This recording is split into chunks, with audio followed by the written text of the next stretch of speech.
چەند ڕۆژێک ماوە بۆ دەستپێکردنی پشووی هاوینەی پەرلەمانی کوردستان.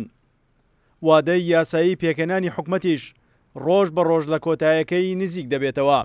براوەی هەڵبژاردنەکان و کاندیدی ڕاستپێدراویش بۆ پێکەنانی کابینەی نوێیەمی حکومەت دەیانەوێت پێش هاتنی مانگی تەمووز کابینەی نوێیەمی حکومەت متمانەی پەرلەمانی پێ بدرێت. ئێمە پێشبینیەکەن کە پێشەوەی بکەینە پشووی پەرلەمانەوە بەڕاستی ئێمە پێشبینیەکەین کە بە دانیشتێکی ئاسایی پرۆسی متمانەدان بە کابینەی ڕێزدار کاک مەسعود بارزانی کۆتایی بێ و ئومێد دەکەین کە ئەوە بکرێ، بەڵام بە شێوەیەکی فەرمی لەلایەن دەستی سەرۆکاتی پەرلەمانە تاوەکو ئێستا ئاگادار نەکراینەوە کە لە چ ڕۆژێکە ئایا لەو هەفتەیە کرێ و لە دانیشتێکی ئاسایی کرێ یان نە، و ئەی زانیاری وردشمانیە لەبارەیەوەی ئایا لەم هەفتەیە دانیشتنە ئاسایی ئەکرێ، بەڵام ئێمە ئومێد دەکەین و بە پێی پێشبینی ئێمە کە دانیشتەکە ئەکرێ.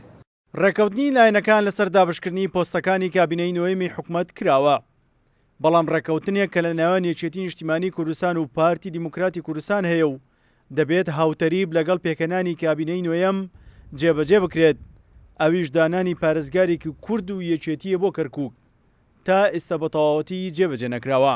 مەرجی یەکێتیش بۆ بەشداربوون لە کابینەی نوێیەم جێبەجێکردنی ئەو ڕێکەوتنەیە. هیچ ڕۆژێک دیاری نەکراوە، بەڵام ئەوەی کە ئێمە لە پەرلەمان بیستمانە کە نایانێت بچێتە نێو وەرزی پشووی هاوینەی پەرلەمانەوە پێچێ پێش ئەوە کە 30 مانگ 36 ئەکات جەلسەی پەرلەمان ببەسرێت، ئەوەی کە ئێمە زانیاریمان هەبێ.